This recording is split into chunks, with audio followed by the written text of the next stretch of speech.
María Verde de Granada por la Educación Pública. Hola José Antonio, buenas tardes. Hola, buenas tardes. Antes de nada, ¿cómo es la situación en la salud? Que más o menos se está manteniendo en pie, pero con enormes dificultades en el día a día también por la situación de la pandemia.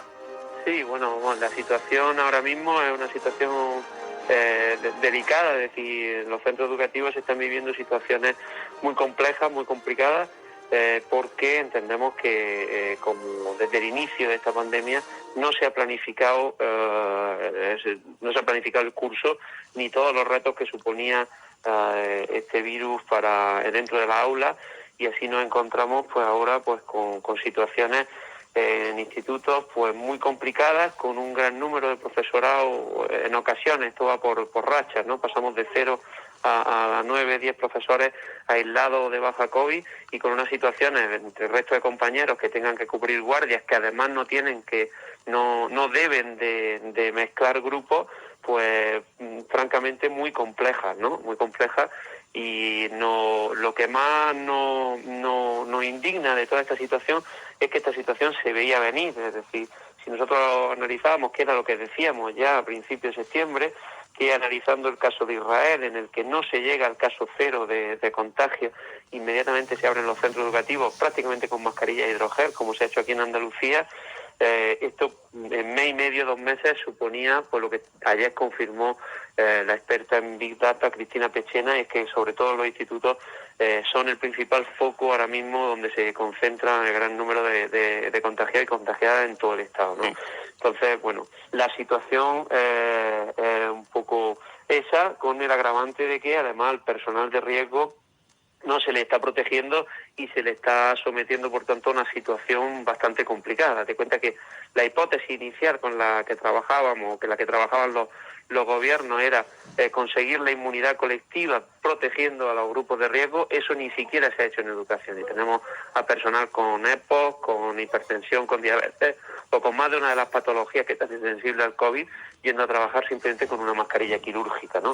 En centros en los que se han dado brotes y contagios. Creemos que además todo esto está maquillado, en el sentido de que constatamos desde nuestro sindicato que los protocolos de sanidad, que ya de por sí son poco garantistas, no se están aplicando en los centros educativos. Por ejemplo, cuando aparece un positivo en un grupo de convivencia estable, que el protocolo dice que se tiene que confinar a todo el grupo, no está ocurriendo así, sino que se está confinando solamente a los alumnos que están y a las alumnas que están alrededor del positivo, y esto ya ha dado lugar a posteriores positivos dentro de ese mismo grupo, incluso complicándose la situación porque salta a otra aula. Esto hace que los datos, digamos, oficiales de la Junta de Andalucía sean unos datos optimistas, pero detrás de esto lo que hay es una presión a la baja para no aplicar los protocolos de la propia Consejería de Sanidad. José Antonio, usted, ¿qué reivindicáis en concreto, que pedís hoy a Educación de la Junta en esta concentración de la marea verde que ha tenido lugar en la capital? Sí, nosotros volvemos a pedir, es decir, que como mínimo se cumplan las distancias mínimas de seguridad en la aula. Como mínimo que se cumplan las distancias, como en cualquier otro trabajo, como en cualquier otro foro donde se junta número de personas altas, y no solamente eso, sino que ahora que el Consejo Superior de Investigaciones Científicas ha dicho lo importante que son los aerosoles para la transmisión del virus, también lo que estamos pidiendo es que se valore la situación entre la ventilación y la temperatura. No podemos, es decir, lo que no podemos es apostar a por dónde nos saltamos la ley de prevención de riesgos laborales, y por el tema de la temperatura, por el tema de la ventilación, que favorecería los contagios. Y no podemos decirle a nuestro alumnado que vamos a tener que dar clases por debajo de los 17 grados porque no había una planificación suficiente. Creemos que este año el gran reto era que para poder salvar esta crisis no se podía resolver como la última crisis, que era restringiendo el gasto público, sino que este era un año en el que tenía que haber un gran gasto público, primero para que los centros educativos no se convirtieran en motores de la pandemia, y segundo también para hacer que el resto de situaciones económicas también tiraran para adelante con ayuda como fuera. No ha sido así, lamentablemente, y estamos como estamos.